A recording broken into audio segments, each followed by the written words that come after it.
Los Angeles, 1947. Une ville scintillante, promesse de gloire et de succès, mais aussi nid d'ombre et de danger. C'est au cœur de ce contraste saisissant qu'un crime sordide va marquer les esprits et hanter l'imaginaire collectif, le meurtre d'Elizabeth Short, plus connu sous le nom du Dahlia noir. Le 15 janvier 1947, le corps mutilé d'Elizabeth Short est découvert dans un terrain vague. La violence inouïe du crime, la beauté tragique de la victime et le mystère qui entoure l'affaire captivent immédiatement l'attention du public. Le Dahlia noir devient rapidement le symbole du côté obscur de l'Amérique d'après-guerre, une époque où les rêves de grandeur se heurtent à la dure réalité du crime et de la corruption. Ce crime, jamais élucidé, continue de fasciner et d'intriguer, alimentant les spéculations les plus folles. Pour comprendre l'impact du Dahlia noir, il faut se replonger dans l'atmosphère de Los Angeles en 1947. La Seconde Guerre mondiale vient de se terminer, et la ville est en pleine effervescence. Des milliers de soldats démobilisés affluent, en quête de travail et d'une vie nouvelle. Le rêve hollywoodien attire les jeunes et les ambitieux, alimentant un monde de glamour et d'illusions. Mais derrière cette façade dorée se cache une réalité plus sombre. Le crime organisé prospère. La corruption gangrène la police et les bas-fonds de la ville regorgent de personnages louches et dangereux. C'est dans ce contexte explosif, où les ombres se mêlent aux lumières, que le Dahlia noir va connaître son destin tragique. Le 15 janvier 1947, une macabre découverte va plonger Los Angeles dans l'horreur. Ce jour-là, la ville ensoleillée de Los Angeles, connue pour ses rêves hollywoodiens, allait être marquée à jamais par un crime d'une brutalité sans précédent. Le corps nu et mutilé d'une jeune femme est retrouvé dans un terrain vague de Leimert Park, un quartier résidentiel de Los Angeles. La scène est si choquante que même les enquêteurs les plus aguerris en sont bouleversés. La victime est rapidement identifiée. Il s'agit d'Elizabeth Short, une jeune femme de 22 ans venue du Massachusetts pour tenter sa chance à Hollywood. Elle espérait percer dans l'industrie du cinéma, comme tant d'autres avant elle. Surnommée le Dahlia noir en raison de sa beauté diaphane et de son penchant pour les vêtements noirs, Elizabeth nourrissait le rêve de devenir actrice. Elle était souvent vue dans les cafés et les clubs de Hollywood, espérant être découverte par un producteur. Mais son rêve s'est transformé en cauchemar. La vie à Hollywood n'était pas aussi glamour qu'elle l'avait imaginé, et elle a rapidement été confrontée à des difficultés financières et personnelles. Le corps d'Elizabeth porte les marques d'une violence inouïe.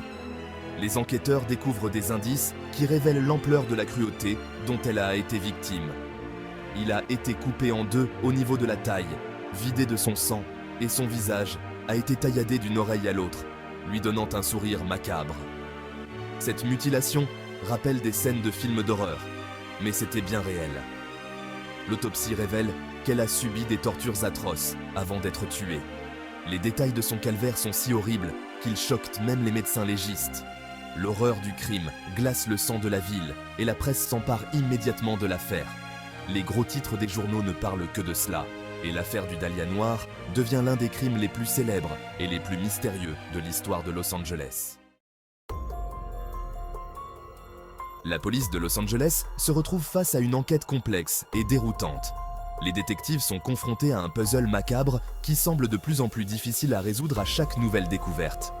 Le meurtre d'Elizabeth Short est d'une violence inouïe, et les indices sont rares. Les photos de la scène de crime révèlent une brutalité choquante, laissant les enquêteurs perplexes et horrifiés. Les enquêteurs commencent par se pencher sur la vie d'Elizabeth Short, espérant trouver des pistes dans son passé. Ils interrogent ses amis, ses connaissances et même ses anciens amants pour comprendre qui elle était vraiment. Ils découvrent qu'elle menait une vie dissolue, fréquentant de nombreux hommes et changeant souvent de logement. Ses déplacements constants et ses relations éphémères compliquent encore plus l'enquête. Son rêve hollywoodien semblait s'être transformé en une spirale de petits boulots et de relations sans lendemain. Elizabeth aspirait à devenir une star, mais la réalité de sa vie était bien différente. La police interroge des dizaines de personnes, des connaissances d'Elizabeth aux habitués des bars et hôtels qu'elle fréquentait. Chaque témoignage apporte de nouvelles questions sans réponse.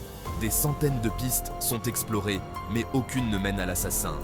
Les détectives reçoivent des centaines de tuyaux, mais la plupart s'avèrent être des impasses. Le mode opératoire du tueur, Sa capacité à faire disparaître le corps pendant plusieurs jours et la mise en scène macabre du crime laissent penser à un individu organisé et potentiellement dangereux. Les enquêteurs craignent qu'il ne frappe à nouveau s'il n'est pas rapidement arrêté. Le meurtre d'Elizabeth Short devient rapidement une obsession nationale.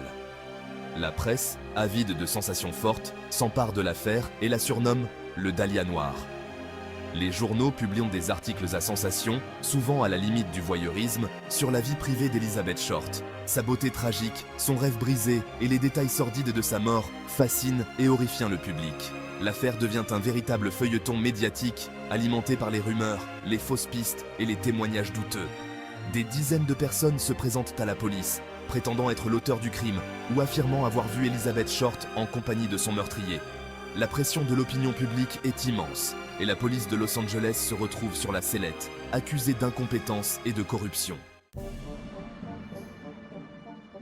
Au fil des ans, l'enquête sur le meurtre d'Elizabeth Short piétine, mais les spéculations, elles, vont bon train. Les enquêteurs ont exploré de nombreuses pistes, mais aucune n'a permis de résoudre ce mystère. Des dizaines de suspects sont interrogés, certains plus crédibles que d'autres. Les interrogatoires se succèdent, mais les réponses restent évasives.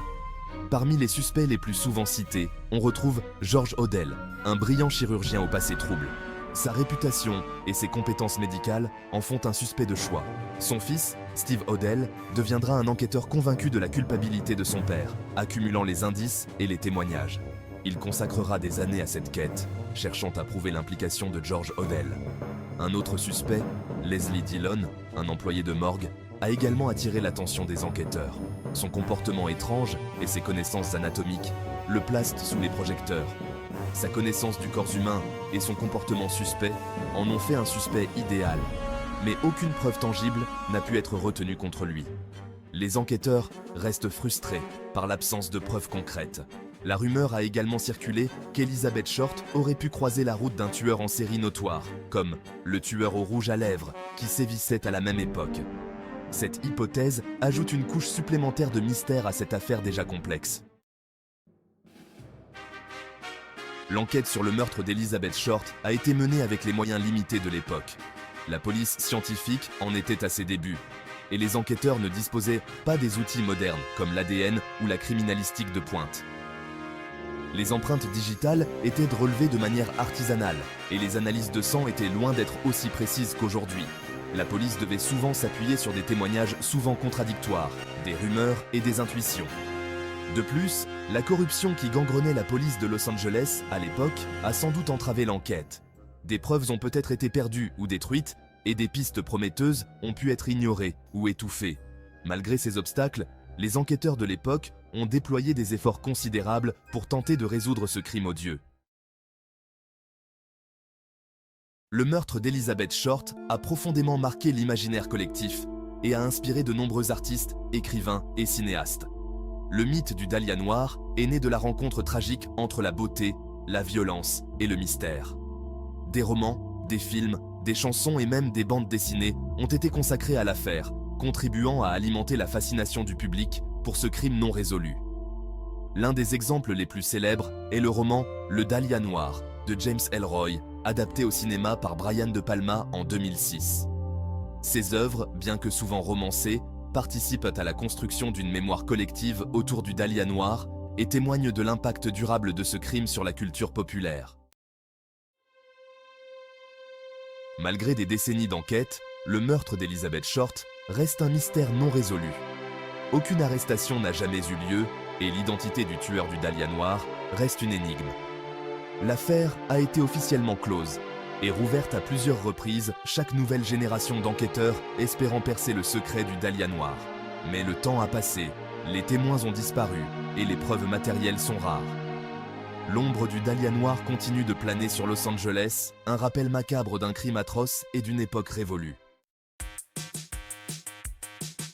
Malgré le temps écoulé, l'espoir de résoudre le mystère du Dahlia Noir renaît grâce au progrès de la science et aux nouvelles technologies d'investigation. L'ADN, qui n'existait pas à l'époque du meurtre, pourrait permettre d'identifier le tueur à partir d'éventuelles traces biologiques.